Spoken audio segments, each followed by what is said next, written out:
მოგესალმებით ჩვენო YouTube-ის მაყურებლებო. დღეს მოგიყვებით თუ რატომ გვინდა საქართველოში დაბრუნება. ელენის გამზადებული აქვს კითხვები და ამ კითხვებს მივყვებით და მე როგორც წაიღებს. ამ კვირაში სხვა ეპიზოდი გვქონდა დაგეგმილი გუგამ თევზაობა დააორგანიზა, მაგრამ ჩაგვეშალა. შეიძლება Instagram-ზე ნახეთ ჩვენი Reels-ი. რა და როგორ მოხდა. თუ არ გინახავთ, გადადით და გამოგვიწერეთ Instagram-ზე. ხო, ვფიქრობდი რომ კარგს ვაკეთებდი და რაღაც საინტერესო ტური დაუგეგმე და დააორგანიზე, მაგრამ უბრალოდ გამოგვიწერეთ. ეკაკულში აღმოჩნდით შუა ოკეანეში. ხო, და დღესაც გვიწევს სახლური ვიდეოს გადაღება, ხო და მაგრამ ვფიქრობ რომ ბევრისთვის საინტერესო იქნება და ბევრს საინტერესებს რატომ გვინდა საქართველოში დაბრუნება მიუხედავად იმისა რომ ესე იგი ეს ყველაფერი კარგად და ძალიან გვიყვარს პანამა და ძალიან გვიყვარს ის საქმიანობაც რომელსაც ვაკეთებთ აქ მიუხედავად მაგ ყველაფრისა მაინც გვინდა რომ დაბრუნდეთ საქართველოში და მოგიყვებით ამ ყველაფრის შესახებ თუ რატომ გვინდა და როგორ და რას ვიზამთ. კარგი, მოდი დადებითით დავიწყოთ. თითქმის 3 წელია უკვე პანამაში ცხოვრობთ. და რა არის, რა მოგწონს აი შენ პირადად პანამაში ცხოვრებაში? ანუ აი რა ცვლილებები მოიტანა დადებითი შენთვის აქ ცხოვრება? პირადად ჩემთვის, ბევრი ძალიან ესე ერთი არა რამდენიმე შემიძლია ვთქვა და თან ძალიან ისეთი მნიშვნელოვანი პლუსები აქვს ჩემთვის პანამაში ცხოვრებას. ერთ-ერთი პირველი რაც არის რომ ძალიან აქტიური ნაბიჯებით დაიწყო ჩემი პიროვნული განვითარება. ესე დაემთხვა უბრალოდ თუ პანამა მიმოქმედა თუ ზოგადად ანუ ქვეყნიდან გასვლა მიმოქმედა ემიგრაცია. არა, ცოლმა თავისთავად, მაგრამ თვითონ პანამის შემთხვევაში ვფიქრობ რომ პანამას ჰქონდა ძალიან დიდი როლი ამ ყველაფერში. და ზოგადად ქვეყნიდან გასვლას. უფრო მარტივად შეუძლი რომ კონცენტრირებულიყავი საკუთარ თავზე. იმიტომ რომ გინდა არ გინდა ავტომატურად ბევრი პასუხისმგებლობა და ბევრი, მაგასაც მუშაობა უნდა რომ კონცენტრირდე იმ ყველაფერზე, რასაც კონკრეტულ მომენტში აკეთებ, მაგრამ ხელს გიწყობს ემიგრაცია და ესე შორს რო ხარ შენი ქვეყნიდან ის რომ გეხსნება ბევრი პასუხისმგებლობა ძალიან და ვალდებული ხარ რომ კონცენტრირდე კონკრეტულ საქმეზე. ხელი შემეწყო რომ კონცენტრირებულიყავი საკუთარ თავზე და უფრო მეტად პიროვნულ განვითარებაზე და ეს ძალიან დიდი პლუსი იყო. მეც მგონია რომ პანამაში დაახლოებით იგივე ესე ვთქვათ კარგი რაღაცები მივიღე პანამისგან. რაც შენ დავამატებდი იმას, რომ კიდევ კონკრეტულად პანამამ რატო ვფიქრობ, რომ კარგად იმოქმედა და შეიძლება და პირობითად ესპანეთს ესე არ ემოქმედა, ან ამერიკას. ძალიან მომწონს პანამური კონცეფცია ცხოვრების, ესე ვთქვათ, სტილი, რომ არ ჩქარობენ, დღით ტკბებიან და მათთვის მთავარია მომენტში ცხოვრება. მასა ესე ცხოვრობს. პანამელების თვითონ ჩამოსულებს არ გულისხმობ. მაგიტო შეიძლება ერთი შეხედვით სოფელში რო წახვალ და შუხი არა აქვს გიკვირს, მაგრამ სამაგიერად მზესთან ერთად დგებიან, მზეჩავა იძინებენ და რაღაცნაირად მარტივად ცხოვრობენ. ვერ ვიტყვი რომ ეხლა მე ბოლომდე ეგეთი ცხოვრება მინდა და რაღაც კი არ მომაქვს, მაგრამ ეს ჩემი ძალიან სწრაფი კორპორატიული დასავლური ტემპი ნიშნულოვნად დააგდო და მასწავლა ყოველდღიურობით ტკბობა და რომ მარტო მომავალზე არ ვიყო ორიენტირებული, რომ აწმყოს ყველაზე დიდი მნიშვნელობა აქვს, როგორ გაატარებ შენს აწმყოს. ეგ არის ჩემი აზრით, რაც კონკრეტულად პანამამ და ლათინურმა კულტურამ მოიტანა ჩემ შემთხვევაში და ალბათ შენ შემთხვევაშიც, მაგრამ შენ ჩემსავით ეგეთი სწრაფი ცხოვრების ესე მგონია აღქმა არც ქონდა, უფრო იყავი ხოლმე მომენტში რა და უფრო აძლევ. ხო, ხო. კი, ხო, გეთანხმები. უბრალოდ ხო, ანუ თავიდან უცნაური იყო ძალიან. даже ჩემთვისაც ძალიან უცნაური იყო პანამური ტემპი და აქაური ცხოვრება, იმიტომ რომ ну თავიდან შეიძლება ეგრევე არა, მაგრამ მე მალევე დავიწყეთ უკვე დავკონცენტრირდით საქმეზე და რაღაც კონკრეტული გეგმა მქონდა და მე მით უმეტეს, ანუ უფრო მეტად მიწევდა თავიდან. შეხება საბანკო სისტემასთან და სხვა შეხვედრებზე გაკვირვებული ვიყავი, რომ ანუ უცნაირად ცხოვრობ და ხო, მაგრამ მე მივხვდი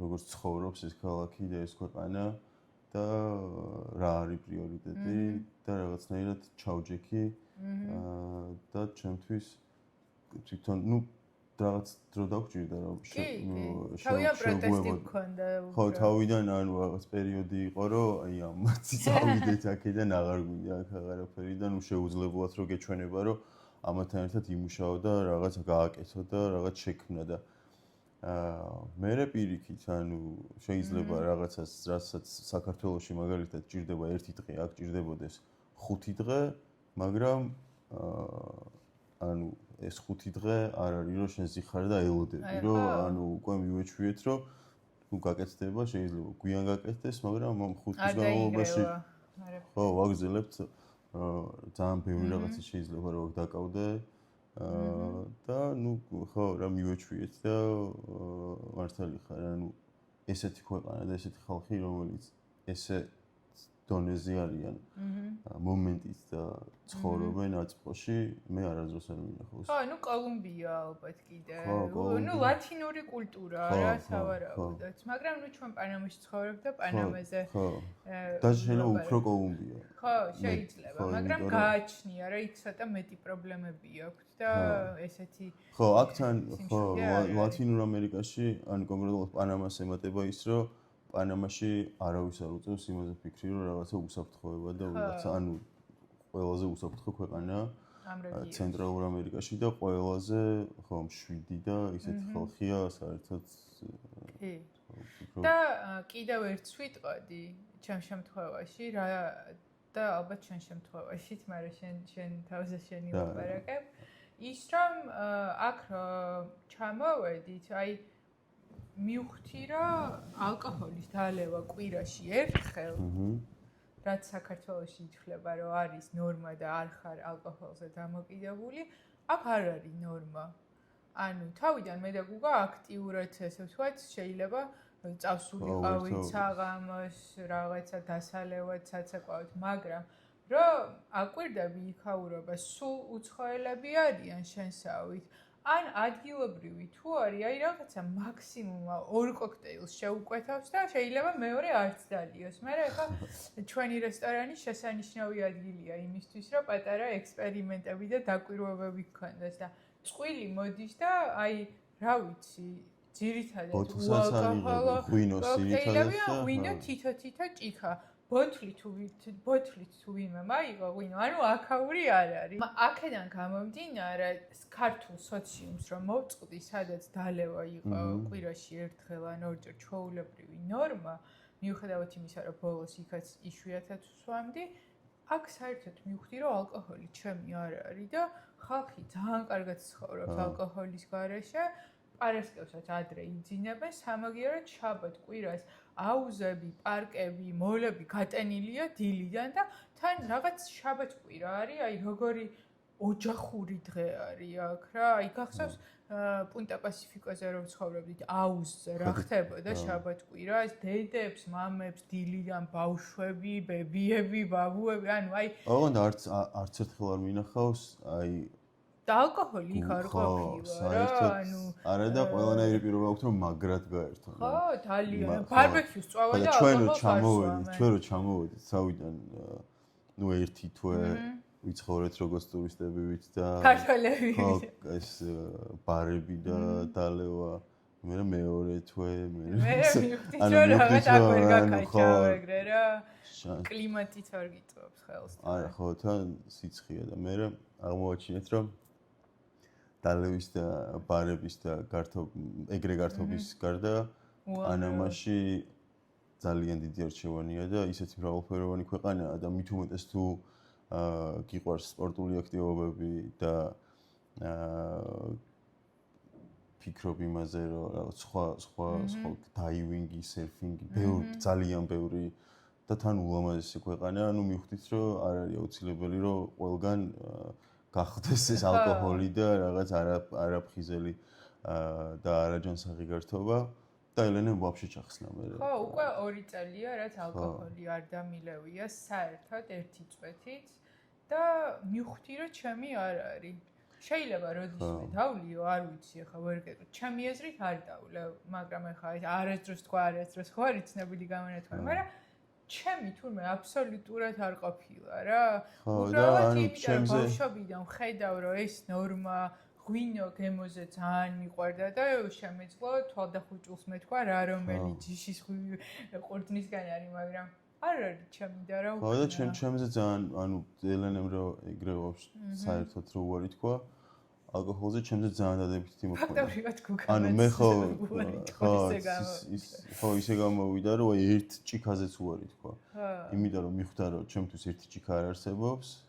ელენე შეეძლო ერთ ჭიქა დაელია საღამოს რაღაც ვახშამზე და ხო ანუ ჩემთვის შანსი არ იყო და თქვა რომ საერთოდ თვითონ საერთოდ აღარ სვავდა და ნუ აი მე კი დავლიე მაგის მერე რამდენჯერმე ერთ-ერთ ახალი წლების პერიოდში. ხო, მაგრამ საშინელი ნაბახუსები გქონდა. და ხო, ანუ გულისხმობ რომ საქართველოში არ გქონდა ეგეთი. აქ კლიმატი ძალიან ამძიმებს დალევის ეფექტს. ზოგადად მსმელი არ ვარ და საქართველოში უიშვიათესად ვსვავდი სასმელს, მაგრამ ხო და შემიძლია ვთქვა რომ საქართველოში მე აქ რა ტემპებითაც დავიწყე და საქართველოში არ ვსვავდი. და ნუ მოკლედ ძალიან შემიწყო ხელი იმან რომ ელენე ვაფშე ჩახსნა სასმელი და მარტო იმაში არ შემიწყო ხელი რომ სასმელი აღარ დამელი ანუ სიგარეტს დავანებე მალევე თავი. და ხო ნუ და კიდე ძილი ანუ რაც ძალიან მნიშვნელოვანია. პანამაში ცხოვრება ძალიან ბევრი პლუსია. ჩემთვის იძინებს და მეკითხება, რომელზე შენ არ იძინებ და როცა საქართველოში რო ცხოვრობდი, შეიძლება დილის 5-მდე არ დაიძინე. საქართველოში ვიძინებდი, ხო, და ეს იყო ნორმა. 3-ზე, 4-ზე ვიღვიძებდი 12 საათზე და მეგონა რომ ფიქრობდი რომ ძალიან კარგია. აქ 6 საათზე უკვე პარკში დარბის მაქსიმუმთან ერთად. ხო რა, საერთოდ ანუ ეს რო სამსახურში ვუშაობ, სამსახურში არ ვუშაობდი, არასდროს და ეგ პრობლემა არ მქონდა და ნუ რაღაც თუ მქონდა რაღაც კონკრეტული საქმე შეიძლებოდა კონკრეტულ დღეებში გამოღვიძა დიგვას და თუ იყო რაღაც აუცილებლობა და ისე ჩემი ნორმალური რეჟიმი იყო ეგ რომ ძალიან გვიან ვიძინებდი და ძალიან გვიან ვიღვიძებდი და ну нормально იყო და ეს რეალურად ეხლა ხო ვაფშე ფიქრობ რომ ვაფშე ვერ წარმომიდგენია როგორ უნდა გავიღვიძო 12 საათზე და დავიძინო 4 საათზე. ხო, აი გარემო თუ არ მოქმედებს, ახლა წარმოიდგინეთ კოფიშოპები იხსნება რომ დილის 5-დან, ხო, უკვე აი რომ זה იხსნება ლეტო. ჩემი საყვარელი კაფე იხსნება 5-ზე და 3-ზე, ანუ იმის თქმა მინდა რომ აქ ყველაფერი გადაწყობილია რომ ну აი ერთი ფილიალი შეიძლება მოლში მუშაობდეს 6-მდე, მაგრამ ქალაქში ადრე იკეტება ყველა ბანკი და შესაბამისად სადაზღვევო და სხვა ორგანიზაციების. აქედან გამომდინარე, რაღაცნაირად ჩვენ ვხვდები, რომ შუა დღეს 3-ზე რო გახვალ სახლიდან, ვერაფერს ვერ მოასწრებ, იმიტომ რომ უკვე 5-ის მერე აქ არ ხდება არაფერი აქტივობა რა, ანუ ყველაფერი დაკეტილი არის. რესტორნებიც 9-10-ზე იკეტება და ანუ ხალხი უკვე რო გაივიდით ქუჩაში, ჩაბნელებულია რა კორპუსები, ანუ ადრე იძინებენ, ადრე იღვიძებენ და რაღაცნაირად ჩვენს მეტნაკლებად ამ ტემპში ჩავჯექით, იმიტომ რომ და რომ მოგინდეს რომ აი პარასკევს ხო თბილისში არის რამდენიმე კლუბი მაგალითად, რომელიც უეჭველი იცი რომ დილამდე და დილის იქითაც შეგიძლია მიხვიდე და გაერთო თუ გაინტერესებს ეგეთი გართობა და აქ რომ რავი არ არის იკეტება 2-ზე კლუბი. ხო, ნუ ეხლა ხო ჩვენი ინტერესის სფერო აღარ არის და დიდი ხანი არ დავინტერესებულ ვართ, მაგრამ როცა დავინტერესდით, გვახსოვს რომ ნუ ისე აქტიურად ვეძებდით რომ გვეპოვნა ჩვენი შესაძფერისი მუსიკა რომ და κλუბი რომ ნუ წავსულიყავით და არ არის უბრალოდ. ნუ აი 4 საათზე. არ არის ასევე გამოძახების სერვისები გვიან. ნუ არ არის, შეიძლება არის და არის ხოლმე რაღაც ივენთები სადღაც და ისე აქტიურადაც არ გვიძებნია, მაგრამ ხო რა, ანუ არ არის ეს ქვეყანა, კონკრეტულად ეს ქალაქი უფრო შეიძლება ბოკას დელ ტოროზე და ანუ როცა არა, იქაც იკეტება. ხო, ну აი პანამა სიტიში უეჭველი შეგვიძლია ვთქვათ, რომ აქ ძალიან ადრე იწყება. მაგიტომაც ეძახიან პენსიონერების პენსიონერების 4-ზე რა, 5-ზე უკვე რო გამოდიხარ. ეხლა ელენე სათევზაოდ წავიყვანე, ელენეს არ უწევს ხოლმე მაგ დროს გარეთ გამოსვლა, უფრო მე გავდივარ მაგ დროს სახლიდან. ხო ნახე, ანუ კალე 50-ზე უკვე რო გადაუხვიეთ, დილის 5 საათზე უკვე საცობია. მაგრამ აქვე დავამატებ, რომ ესე იგი ზოგადად ეს მთლიანად ქვეყანა უფრო არის საპენსიო ასაკის ტურისტებზე და მაცხოვრებლებზე გათვლილი რა. და აქედან გამომდინარე, მათთვის ყველანაირი ინფრასტრუქტურაა შექმნილი, თუნდაც მაგარი საავადმყოფოებია ისეთი, რომ მარტო ფილმებში თუ მინახავს, რომ ეგეთი საავადმყოფო არსებობს, თავის ვერტფრენის დასაფრენით და 5 ვარსკვლავიანი მარიოტის სასტუმროთი და ანუ ძალიან მაღალი კლასის სამედიცინო მომსახურება შეუძლია ადამიანს აქ ქონდეს და ბევრი ამერიკელი და კანადელი ცხოვრობს და მათთვის არის ყველაფერი, მაგრამ ის რომ აქაურობა დიდად არ არის გათვლილი ახალგაზრდებზე, ცოტა მოსაწყენია იმ მხრივ რომ მარტო კლუბი ხო არ არის გასართობი, ესე ვთქვათ, ადგილი. ახალგაზრდებს რაც აინტერესებთ, ეგეთი რაღაცეები არ არის დიდად განვითარებული რა. აი თუნდაც მაგალითად ლოკალური ტანსაცმლის ბრენდები, ან დღის ივენთები, ანუ აი მაინც არის შენ თუ ეძებ რაღაცნაირად კულტურას და აი ისეთ სიტუაციას, რომ გინდა თან დღის მანძილზეც გაერთო, უფრო არის მედელინი ეგეთი ტიპის ქალაქი, ანუ პანამა არ არის ეგეთი რა და გულისხმობ ისეთ გართობას, ხო. აი, ხო არ არის აუცილებელი კლუბში წახვიდე რა, შეიძლება იყოს რაღაცა ივენთი ან ტანსაცმლის გაყიდვის რაღაცა, აი აქ ძალიან ნაკლებობა არის მაგ ყველაფრის ჩემთვის. მაგრამ ანუ რა ინფორმაციას გვაქვს და ანუ ადგილობრივები როგორც იძახიან კოვიდამდე იყო ძალიან სწრაფი ტემპებით ვითარდებოდა და როგორც ტურიზმი, ესე ზოგადად ანუ ყველა მიმართულებით ძალიან სწრაფად ვითარდებოდა. პანამა კუნძულებიდან დაწყებული, თვითონ ქალაქით დამთავრებული, კოვიდმა ძალიან გააჩერა და ეხლა ისევ ნელ-ნელა უკვე ჯერ კიდევ არ დაბრუნებია ძველ სტატისტიკას. არა, ხო, ახლოსაც არა, ხო, ჯერ და მაგრამ ნუ ჩვენ აქ ცხოვრების განმავლობაში ვხედავთ, რომ ვითარდება. და ხო, საკმაოდ აქტიური ტემპებით ვითარდება ეს ქვეყანა და სხვადასხვა მიმართულებით. თან ანუ როგორც არტისტები ჩამოყავთ სხვადასხვა კონცერტები და ესე ჩვენ კი არ დავდივართ, მაგრამ ხედავთ, რომ ანუ სხვადასხვა იმიტომ რომ ისეთი არტისტები ჩამოყავთ, რომ ჩვენთვის ხო დიდად საინტერესოა. მაგალითად, ბედბანი ხომ მოგწონს? მე არ ჩამოდის პანამის გარდა ყველგანი იყო, გვერდზე ქვეყანაში, წინ ქვეყანაში. რა ვიცი მე კოსტარიკელია ხო? არა, თუ პუერტო-რიკო, ხო, პუერტო-რიკო. 45 კონცერტი აქვს ჩანიშნული, კოლუმბია, მექსიკა, არგენტინა, ყველგან პანამა აქვს მარტო გამოტოვებული, იმიტომ რომ აქ ძალიან სპეციფიური, აი ეს რეგატონი მოწონთ, კარიბუ, იამაიკური რაღაცა სტილი და ანუ კი მოწონთ ესპანურენოვანი მომღერლები, მაგრამ მაინც აი ეს რაღაცა თავისი შერეული მუსიკა აქვს რა რაღაცნაირი და უფრო ეგეთი არტისტები ჩამოყავთ, მაგრამ აი შენ მაგალითად მითხარი რამდენიმე მიზეზი რატომ გინდა საქართველოში დაბრუნება? ექვს საქართველოში პანამაში ყოფნას და ცხოვრებას ძალიან ბევრი პლუსი აქვს, უდაოდ, მაგრამ აი ხო მაგალითად რასაც თვლით რომ პლუსი იყო რომ გარემო და არ დალევა და ის ანუ ეგ შეიძლება რომ იყოს პლუსიც. ანუ საქართველოში მეგობრები, ოჯახი, დაბრუნება რატომიდა ეგ არის კითხვა? ხო, აი რა მიზეზების გამო. ან აქ რა არ მოგწონს ისე რომ გაფიქრებინებს რომ გინდა ყოფნა. ან რა გენატრება იქიდან და რა ვიცი. მენატრება ჩემი საქმე. და მინდა რომ უფრო აქტიურად რო ჩავალ პანამაში დასვენებული და აქაური ტემპის ხო იქ უკვე სხვა ტემპით გავაგრძელო მაგ საქმეზე მუშაობა, ოჯახის წევრები რა თქმა უნდა და მაგათთან ერთად ხო და მუშაობაც და შვილი და ოჯახი, ნუ ეგეც ის ხომა და ძალიან ბევრი მაქვს მიმართულებითაც სამუშაო. და ჰაერი, ანუ რაღაც კლიმატი და ეხლა აქ მაქსიმალურად ხო სიცივეს ხელოვნურად ქმნიან ისეთ პირობებს სახლში რომ ხუდი ჩავიცვათ და ხო ანუ ეგეც მენატრება. რა ის ზოგადად გარემო თბილისი ყველაფერი მენატრება საერთოდ და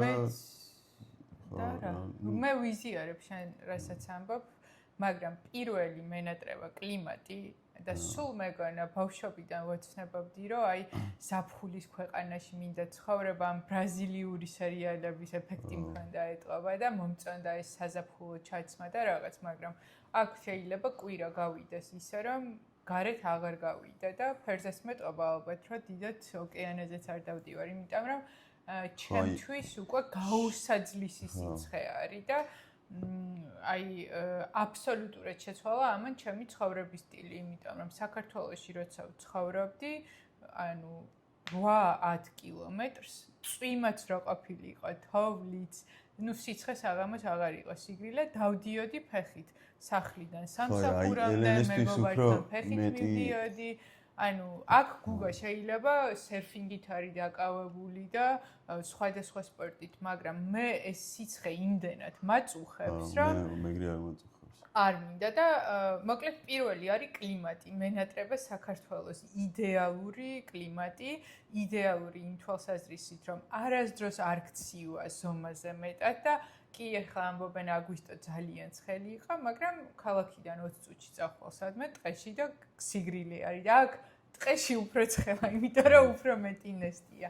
კლიმატი და ამ კლიმატიდან გამომდინარე მრავალფეროვნება, იმიტომ რომ ეხლა უკვე მაღაზიებში რო დავდივართ, აქ საახალწლო რაღაცები იყიდება და საერთოდ ახმა მე რამდენი წელია აქ ვარ, რამდენი წლის ვარ, როდის არის ახალი წელი, აი ყველაფერი არეული კი არა, ერთია, სულ ზაფხული, ანუ და ეგ მრავალფეროვნება, სეზონების სვლა, ტანსაცმლის სვლა, შენი ქცევის სვლა სეზონის მიხედვით, ეგ ყველაფერი ძალიან მენატრება.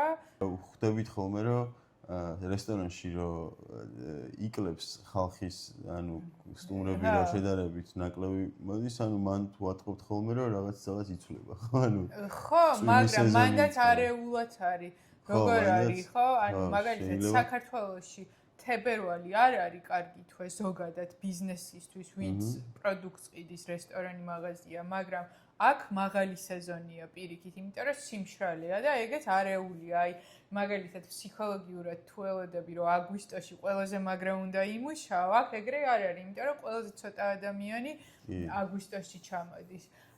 და რა თქმა უნდა, კლიმატის მერე ვიტყოდი, რომ მენატრება ოჯახი, მეგობრები, იმიტომ რომ რაც არ უნდა ყოველდღიური კონტაქტი გინდოდეს, ეგ ვერ ხერხდება. იქიდან გამომდინარე, რომ 9 საათით უკან ვართ, ჩვენ რო ვიღვიძებთ, ანუ საქართველოში საღამოა, როცა ვიღვიძებთ, როგორც თქვით, აქ საქმეები უნდა დილიდანვე მოაგვარო, ანუ შენ რო რჩები აქ შენ სამუშაო დღეს, უკვე შენებს ზინავთ საქართველოში და თან რამდენი ვიდეოზარითაც არ უნდა დარეკო, რეალურად ეგ არ ცვლის ფიზიკურ ესე ვთქვათ, შეხვედრას რა. ბევრი პლუსია, განსაკუთრებით ჩვენთვის ბევრი პლუსია საქართველოს ცხოვრებას, რაც ალბათ ძალიან მნიშვნელოვანია და რაც არის პლუსები ამ ქვეყნის შენ ვერ იყენებ, ანუ მოგლივს. ვერ ვიყენებ. წყალი, ხო, წყალი. წყალი, კაცო, სამთვარში დავდიოდი აუზზე, ისე მიყვარდა ცურვა. აქ აუზი გვაქვს ახში და არ ჩავდი. ეხლა მაქვს ტრავმა, ჯვარედინი დავიზიანე მუხლის და ეხლა რამდენიმე დღის პირველი ორშაბათი იყო რომ გავაგრძელებ ფეხბურთს და ვარჯიში და ეხლა ისევ ვიწყებ ანუ სერფინგს და ერთი სული მაქვს როდის შევალ წყალში და ელენე ეგრე არ არც ერთი აქტივობა რომელიც ეგრე ახარებს მაგალითად როგორც მე რა ანუ მოლში საირნობა იმიტომ რომ გრილა ხო მე ჩემთვის ბევრად მეტი პლუსი აქვს პანამას თქვათ შორის სულ წარმომედგინა ბოდიში შემოგეჭერი, მაგრამ რომ აი მე ხო ჩემი არხით დავიწყე YouTube-ზე, რომ ჩვენს წინ არის ქალაქის ყველაზე მაგარი პარკი, პარკ ომარი და ობიექტურად ძალიან მაგარი პარკია, შეიძლება ირემმა გაირბინოს, ანუ იმდენად შენარჩუნებულია ყველაფერი. სულ მეგონა რომ აი გადავალ და იქ სიმწვანეში გადავიღებ, ორჯერ ვცადე, ესე იგი, ისე მცხელად. ამიტომ უნდა მიხვიდე დილას, უნდა გადახვიდე 6 მე და მაქსიმუმ ვარ 6-დან 7 საათამდე უეჭველი ვარ ხან, ნუ შეიძლება 6-ის ნახევარზეც გადავიდეთ ხოლმე და მით უმეტეს ეხლა ამ პერიოდში როცა ღამე წვიმს ხოლმე და დილას რო გადიხარ, აი საქართველოში რომ მაისია. აი დაახლოებით ეგეთია მინდია და თან მზეა მოდის და თან ეგრე ადრე არ ვყოფილვარ, ვერ მოგატყუებ, მაგრამ 9-ისკენ ერთხელ ვიყავი გადასული და იმიტომ რომ ღამე ნაწვიმარი იყო, დამგლიჯეს კოღოებმა და მთელი კადრები ხანაში გავატარებეკის და მაგრამ მაგ დროს იყავი 9-ზე იყავი? კი, მე მეორეჯერ რო შენ წამიყვანე მანქანით გახსოვს, არ გამომივიდა თქო, იმიტომ რომ ამ კოღოებმა დამგლიჯეს და ხო, რისით მამინდა რომ აი მე ძალიან მენატრება კიდევ საქართველოში ჩემი თავი, იმიტომ რომ აქ რაც ვთქვი, რომ ძალიან კარგია ნელი მუშაობის ტემპი და აწყვეტი ცხოვრება, ცოტა ზედმეტში გადამივიდა უკვე. აქ არის ესეთი სინდრომი, მანიანა, ყველაფერზე გეუბნებიან, მანიანა ხვალს ნიშნავს, მაგრამ რეალურად გეუბნებიან, რომ აი მე გავაკეთე და მეც ეგეთი გავხდი საკუთარ თავთან, რაც მაქვს გეგმა, რომ ეხლა კიდე რაღაც მოვეკეცი კალაპოჩი საკუთარ თავთან, რაც მაქვს გეგმა, რომ აი უნდა გავაკეთო.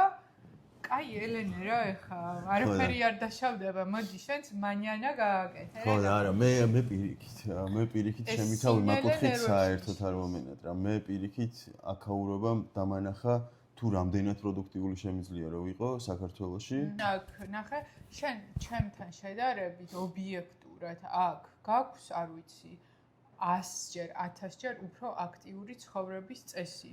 ხანდახან შენ დღეში 3-ჯერ ვარჯიშობ და მე კვირაში 3-ჯერაც არ ვარჯიშობ.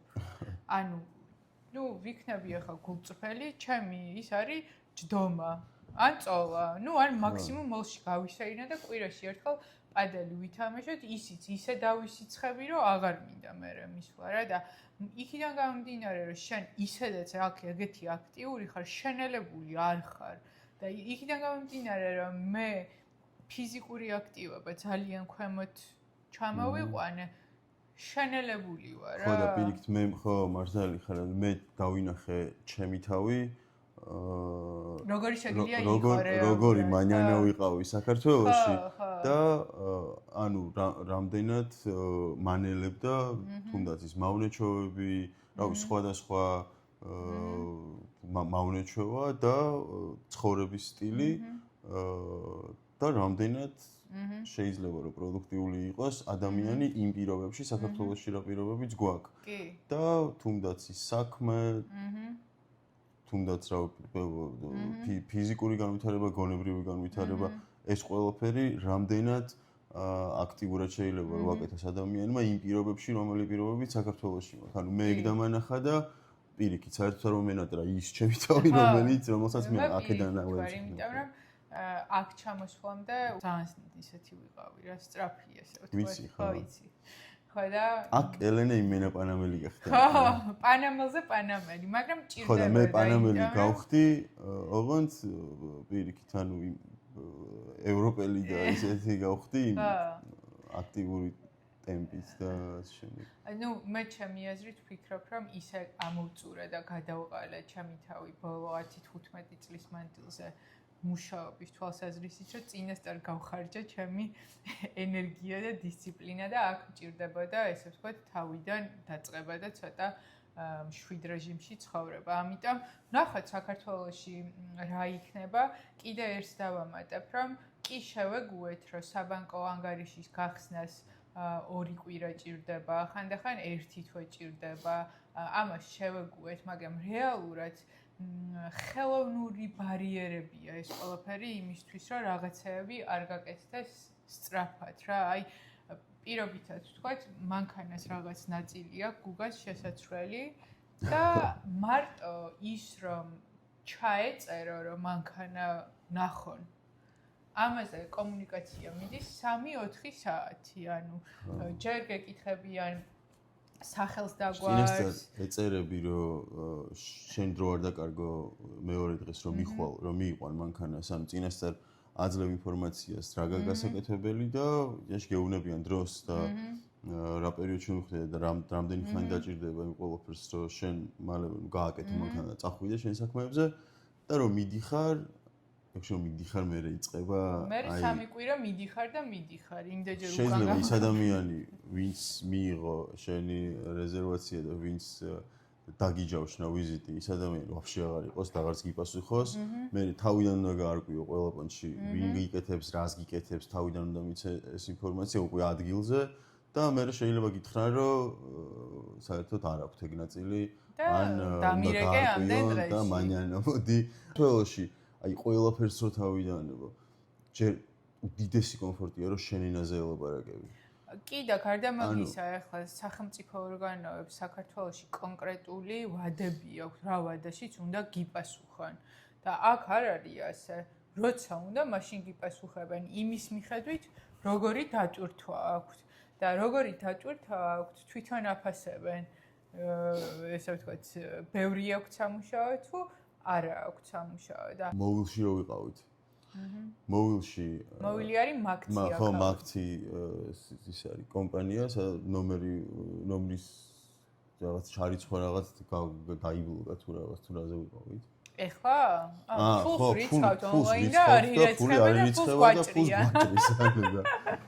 ხო და მივედით რომ მაგაზე გაგვერკვე იმიტომ რომ მე-13 მოხდა თუ მე-4 მოხდა თუ რაღაც და ხო და მივედით რომ მაგაზე გაგვერკვია და ოპერატორები, ანუ 3 ოპერატორი ზის და იქით სადღაც რაღაცას ჭორაობს, ოღონდ არაჩვეულებრივი სამუშაო დრო არის და ერთი ოპერატორი მუშაობს, მარტო ოღონდ ნახევრად ის იქ ჭორაობს იმათთან და თან პახოდ რაღაცას აკეთებს. და გავართ ერთი 15 კაცი რიგში, ანუ.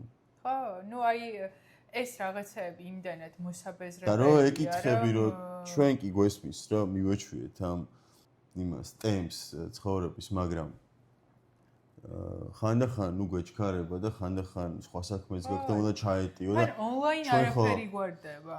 არაფერი საერთოდ ონლაინ მომსახურება რა არის? ონლაინ მომსახურება და შანსი არ არის რომ შენ ესე მოვაგვარო რაღაც და ამე შედეგს მიაღწიო. უეჭველი უნდა მიხვიდე და მაგაში დავწმუნდით რომ მე 1000 ჯერ უკვე რომ შანსი არაა და ხო, ნუ მოკლედ ეგეც და ობიექტურად საქართველოს ბევრი დადებითი მხარე აქვს განსაკუთრებით რაც შეეხება ონლაინ მომსახურებას, როგორც სახელმწიფო ორგანიზაციების, ასევე კერძო კომპანიების და ეგ ძალიან გვენატრება და ძალიან ვაფასებთ. აქ დავამატებ ერთ რაღაცას, რომ ჩვენ აქ ნოემბერში მანქანიდან მოგვყარეს ჩემი ჩანთა, სადაც პასპორტები და მაინც და მაინც იმ დღეს ბანკში უნდა გაგვეხსნა ანგარიში და პასპორტები გქონდა და ნუ მოკლედ მოიპარეს მანქანიდან ჩანთა და ნუ მე და გუგა ძალიან განვიცდით, იმიტომ რომ აქ არ არის საქართველოს საელჩო, უახლოესი საელჩო არის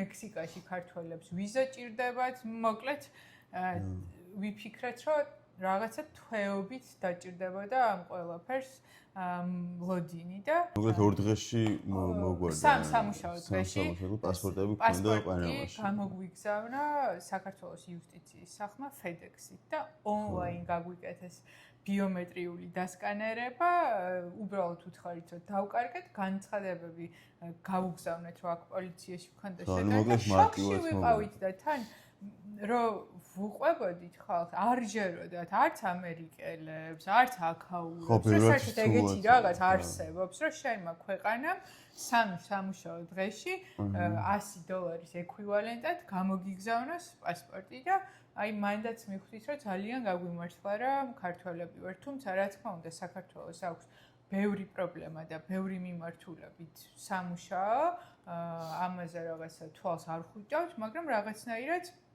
მე პირადად ესე ვფიქრობ, რომ როცა იბადები საქართველოში, ან ზოგადად როცა იბადები ქართულ ოჯახში, ქართველი ხარ ხო, ეგ ტყუილა არ ხდება. ანუ ეგ იმიტომ ხდება, რომ რაღაცნაირად შენს ქვეყანას უნდა დაუბრუნო რაღაც კარგი რა, ანუ აი იმის თქმა მინდა რომ მე პირადად ვამბობ, მე ვფიქრობ ჩემ თავზე, რომ მე მაქვს დაბადებიდან, რადგან ქართველი ვარ, რაღაცნაირი მორალური თუ არ ვიცი გენეტიკური ვალდებულება, რომ ამდენი საუკუნე ჩემი ქვეყანა აქამდე რომ მოიყვანეს და უძველესი და უძლიერესი ცივილიზაციები წაშლილია მსოფლიო რუკიდან და ჩვენ გადავრჩით, რაღაცა პატარა მაინც უნდა გავაკეთო ჩემი ქვეყნისთვის კარგი, თუნდაც იმით, რომ საკუთარი თავი განვავითარო და ეს განვითარება ადგილზე რაღაცაში აისახოს. მასშტაბს არ აქვს მნიშვნელობა მართლა. არანაირი. ხო არის რაღაც გამონათქვამი, რომ ძილის წინ ილია ჭავჭავაძის დაფიქრდიო ვის რა ვარგეო და ანუ ჩემი აზრით ზოგადად ძილის წინ კი არა, უნდა დავფიქრდეთ, რომ მოვედით ჩვენი ქვეყნისთვის კარგს რას ვაკეთებთ. და მე ვფიქრობ, რომ ყველა ქართველი უნდა დაბრუნდეს საქართველოში ცხოვრების რაღაც ეტაპზე, ნამდვილად. ხო, აი რჩევა ალბათ ვინც ემიგრაციაში მიდის და ან ვინც გეგმავს, არის რომ მაქსიმალურად კონკრეტული გეგმა ქონდეს და კონკრეტული მიზნები და კონკრეტული ვადები, იმიტომ რომ შეიძლება არასდროს არ დასრულდეს. აი შეიძლება იმდენად ანუ დაგიჭიროს პროცესმა და იმდენად ხო მით უმეტეს თუ კომფორტულ ქვეყანაში ჩადიხარ და მით უმეტეს თუ ხელი გეწყობა რაღაცეებში და ამუღამებ რაღაცეებს და იქ რაღაც სხვა აქტივობებით იწყანო გიჭერს მე ეს ყველაფერი და შეიძლება მე რაღაც ახალი შესაძლებლობა მოგეცეს და ამას ვერ გავუმაზავ და ეს უეჭველი უნდა გავაკეთო მე კიდე მე პრობლემამ ცალკე დაგიჭიროს იმიტომ რომ ეს პრობლემა მოსაგვარებელი გაქვს და ახლა ამას ხوار დატოვებ და ისე ანუ ბევრი რაღაც შეიძლება რომ იყოს აქედან გამომდინარე უნდა გქონდეს კონკრეტული გეგმა და კონკრეტული რაღაც კონკრეტულ მიზნამდე მიღწევის შემდეგ უნდა იცოდე რომ უეჭველი დგები და მიდიხარ საქართველოში მიუხედავად იმისა როგორ ტოვებ იქაურობას იმიტომ რომ ხო რა ძალიან მიჯაჭვული შეიძლება აღმოჩნდე ხო და ძალიან განსაკუთრებით იცი შორს და მე თან ანუ ჩემ შემთხვევაში ნუ პირველი ჩემი ემიგრაცია იყო სასწავლო დესტრუქციული და სხვა ქვეყანაში ცხოვრობდი დიდი ან გრძელვადი ან სხვა ქვეყანაში ცხოვრებას გულისხმობ ანუ პირველად რომ უკრაინაში და პოლონეთში ცხოვრობდი იქ რომ დასრულდა ჩემი ფეხბურთის კარიერა ნუ აი გაჩერდა ჩემი ყველანაირი განვითარება გონებრივი, სულიერი, ფიზიკური, ყველაფერი საერთოდ და ნუ არ ვადარებ ამ ემიგრაციას. მაგრამ ანუ როცა სხვა ქვეყანაში ცხოვრობდი, მე საქართველოში რომ ბრუნდები ანუ გაუცხოება გაქვს, რო გჭირდება რომ ჩაჯდე, ხო რა, ანუ შეცვლილია ყველაფერი. აი შენ ხარ შეცვლილი. შენ ხო უფრო შენ ხარ შეცვლილი და იქ გრძელდებოდა ხო და გაუცხოება ნუ პირველად რომ ჩავედი საქართველოში აი ვაფშე არსად შინაური ანუ ყველგან უცხოდ გრძნობდი მაგარი თუ მე არა იცი აი თუნდაც აქედანაც რო ჩავსულა არა იმიტომ რომ მე შევიცვალე ძალიან იქ ძალიან შევიცვალე და ბევრი მე აი რა მემართება იცი რაღაც გაჩერდა ჩემთვის და ხორთული იყო მოკლედ დაბრუნება და ეგეც არის რომ სხვა ქვეყანაში ხო რა არ უნდა გაგიგზავნოს მე უფრო ვაფასებ საქართველოს რაც უფრო სხვა ქვეყანაში ვიცხოვრებ ან წავალ სამოგზაუროდ რომ ბრუნდები სხვანაირს ვხედავ ბევრად უფრო მაგარს და ბევრად უფრო ლამას და დიდს და უფრო ვაფასებ რაც უფრო ბევრს ნახულობ უფრო ვაფასებ ძალიან ხშირად თქვენი აქაც რომ აი უკვე რომ თავსებით რომ ძალა არა ანუ აი იმენა ვერ აკეთებ რაღაცას და აი ხანდახან როგორ გინდება იცი რომ მეთქი აი თქვენ ვაფშე რა იცით საიდან და ანუ ძალიან აქ ბევრჯერ ყოფილა რომ ისეთი დაბრკოლება შეგხვდა რომ ნუ აი რომ ძალიან გირტყავს რა და ძალიან ისე გაგზნობინებს თავს დაუცველად და აი რაღაცნაირად შეუერწყყოფილათაც და რო გინდა რომ პროსტა აი რა მინდა აქ ვაფშე რა და მაგ დროს განსაკუთრებით აფასებ შენ ქვეყანას და შენ ქვეყანაში რას ხდება. ნუ რა თქმა უნდა საქართველოსთანაც ძალიან გვინდა რომ ძალიან ბევრი სამუშაო გვაქვს და დღეს ვაფშე რაც ხდება საქართველოში და რა სიტუაციაც არის და ხოცვა ერთმანეთის სჭამა ძალიან გუნავს და ძალიან ტერსე გუნდა ზუსტად ხო ანუ რა ვაფშე რაც ხდება დღეს საშინელება ძალიან ცუდი რაღაც ხდება და არ მოგწონს და ასევე რავი გვინდა სასურველია ჩვენთვის იქიდან გამომდინარე თან რომ ჩვენ გეგმებშიც და მოქმედი პროექტებიც უკავშირდება ბიზნესს და ანუ მეტი ხელშეწყობა რომ იყოს მცირე და საშუალო ბიზნესისთვის და ძალიან დაუფასებლები არიან ადამიანები რომლებიც ქმნიან კარგ პროდუქტებს და ქმნიან ხო ადგილებს და ასაქმებენ ისევ ქართველებს და ბევრი ნიჭიერი ადამიანი არსებობს რომელსაც არ ეძლევა შესაძლებლობა და даже პირიქით შემიძლია ვთქვა რომ ეშლება ხელი ძალიან ბევრი მიმართულებით იმისთვის რომ განავითაროს რაღაც კონკრეტული სფერო და საქმიანობა და შექმნას ანუ საქართველოსთვის ისევ საქართველოს დღეს არ არის იმ მდგომარეობაში რა მდგომარეობასაც ისურვებდი მაგრამ რაღაცნაირად ვფიქრობ რომ ეს არის ჩვენი გამოცდა კიდევ უფრო მეტი გაძლიერება სახელმწიფოებრიობის შეგრძნება და ამასაც გავივლით ჯალალეძის და თემურლენგს გადავურჩით და ღირსეულად მოვედით აქამდე და ამ გამოწვევასაც რაღაცნაირად გავივლით მე ესე ვფიქრობ ყოველ შემთხვევაში ეხლა ძალიან რგული არ ამიჩუყდეს და კიდევ უფრო არ მომენატროს საქართველოს გადავიდეთ პანამაზე ისევ შენი აზრით აი განსაკუთრებით მეუბნება ხოლმე თulis რომ ძალიან ემოციური ვარ და ის და ან თვითონ რავი ნებისმიერ ნუ არა მე რაღაც თემებზე ვარ ემოციური ჩურჩხელა გამოგიზონეს ამერიკიდან ქართველებმა გოჩას მოვიკითხეთ ჩვენ უსაყვარლესი ჩამოგვიტანეს უბრალოდ გოჩანა თავის მომეუბნა კეთი ხო ჩურჩხელაზე იტირილი და ეგრეც არ ვარ კამერა დაახლოებით მაგრამ კაი დაუბრუნდეთ გებჟალია სადაა ბლენდერი სადაა? რა ბლენდერი გებჟალია სჭირდება ბლენდერი, ქეთიმ რაც გამომიგზავნა რეცეპტი. გითხრეს რაღაც ისეთი რეცეპტი და როდის აკეთებთ კონკრეტული და ხვალ ლოკაციის ყველი. ბლენდერი გააფუჭა, ჩანგალი ჩაყა ბლენდერში და პიტნა როგორ გავაკეთო? პიტნის დაბლენდერება მჭირდება. კაი არ ვიცი. გებჟალიას ხათი რას ვიძახდი რო არ რას ვიძახდი და აი ქართველისთვის, კონკრეტულად ქართველისთვის რატომ არის პანამაში ცხოვრება რთული შენი აზრით? ბიზნესი კეთება ძალიან რთული, სანამ ანუ იმ ადამიანებს იპოვი, ვისაც შეგიძლია როვენდო და იმუშაო იმ ადამიანებთან ერთად, მანამდე ძალიან გრძელი გზა გასავლელი და ბუღალტერი, იურისტი, ნებისმიერ ბარმენიდან დაწყებული, დამლაგებლით დამთავრებული ნებისმიერმა ადამიანმა შეიძლება ისეთი რაღაც გააკეთოს და იკადროს, რომ ნუ რავი, აი რო ვერ წარმოიდგენ რა და ძალიან რთულია მაგ კუთხით ყველა ცდილობს მოტყუებას არ გვაქვს საელჩო არ ცხოვრობენ სხვა ქართველები ვისაც შეიძლება კითხო რჩევა რომ მაგალითად ამ სფეროში რა ხდება იმ სფეროში რა ხდება ანუ და ნებისმიერი ანუ იმდენად ბევრი ადამიანი რომელიც თავის გადარჩენის მიზნით ყველაფერს აკეთებს პანამაში იმდენი ადამიანის რო დარჩეს ამ ქვეყანაში და იყვნენ ანუ აქ და კონდეთ ელემენტარული საშუალება შეიძლება რავი უთხრა ადამიანს რასთანაც საერთოდ შეხება არ აქვს მაგრამ გითხრას რომ გააკეთებს ანუ ოღონდ რაღაც იყოს და ნუ მე თავისთავად რომ უწევს რომ მოგატყუოს და გადაგაგდოს იმიტომ რომ ფიზიკურად ვერ გააკეთებს იმას რასთანაც შეხება არ ქონია რა ზუსტად ჩვენ ვიცით რომ ქართველები ვართ და რაღაც თორემ მათთვის ვართ გრინგოები და გრინგო მაგათთვის არის ანუ ამერიკელი რომელიც არის ფულის თომარა რომელიც არის თავრობელი და უნდა ესე ვთქვათ ეს ანუ ადამიანად არ შურიიძიო ყველა არა რა თქმა უნდა არიან აქ ესპანელი პანამელებიც და ისეთი კარგი ოჯახები ბევრი მაგრამ ამ თავრითური სქემების ესე ვთქვათ სამიზნე აუდიტორია გრინგოები ხო სამიზნე აუდიტორია ხო მართალია ჩვენ ხდებით მაგრინგოები ხო და ეხლა შენ უხსენი რომ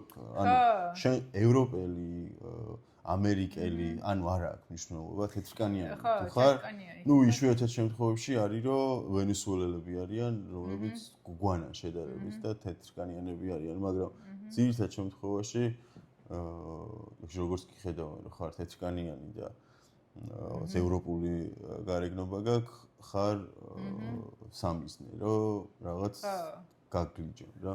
კიდევ იქიდან გამომდინარე, რომ ჩვენ ჩამოსვლისას ენა არ ვიცოდით და მე ეხლაც არ ვიცი, გამარჯობა ნახვამდის გარდა არაფერი.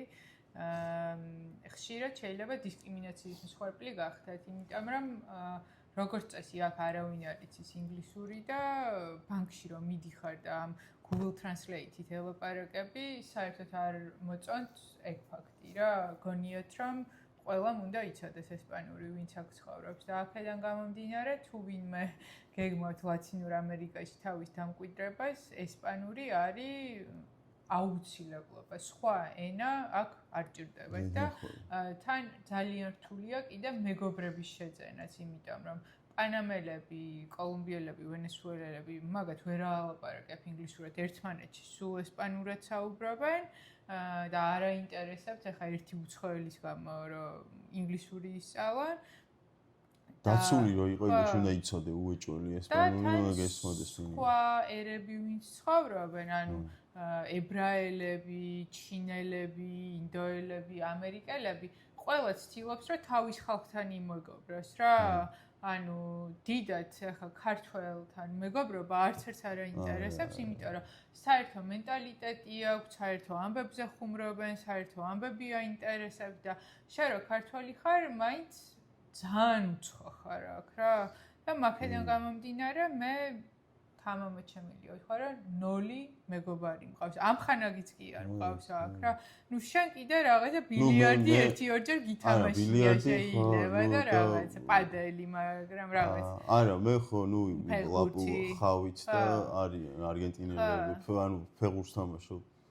მე იქიდან გამომდინარე ისე უფრო აქტიურად ხარ და მაგრამ და ვქო რომ მეგობარი და ხო, ძმაკაცია ხო რა, ანუ იმას ეგეც ძალიან რთულია, რომ ანუ ახლა გჭირდება ადამიანს მეგობრები, ხო, აბა სათეოზაოდ რა მინდოდა შენთან ერთად სამი დღეა ხელში მე არ შემარგო ეს.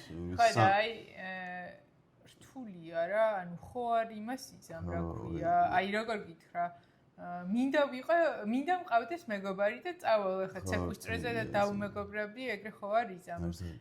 აქედან გამომდინარე, ერთ-ერთი საჭიროება ადამიანის, რაც არის სოციალიზაცია, რთულია ენის გარეშე და მაგ მხრივად ძალიან გვენატრება საქართველოს პლუს ჩვენი მაქსიმუსისთვის, რომელიც არის კორდობის, ანუ არგენტინის მთებიდან იმასაც ჩემსავით ცხელა. წესით რაღაც დღეში 6 კილომეტრი აქვს არბენი, ხო? არა, დილას როგორ ვივართ? ანუ მე არ მიხელში აყავს უკან. მეორე წრეზე აღარ უყვება, აღარ უნდა წამოსვლა. დაჟე სიარულითაც აღარ უნდა წამოსვლა, დაწובה და ესეც გოგო არგენტინა.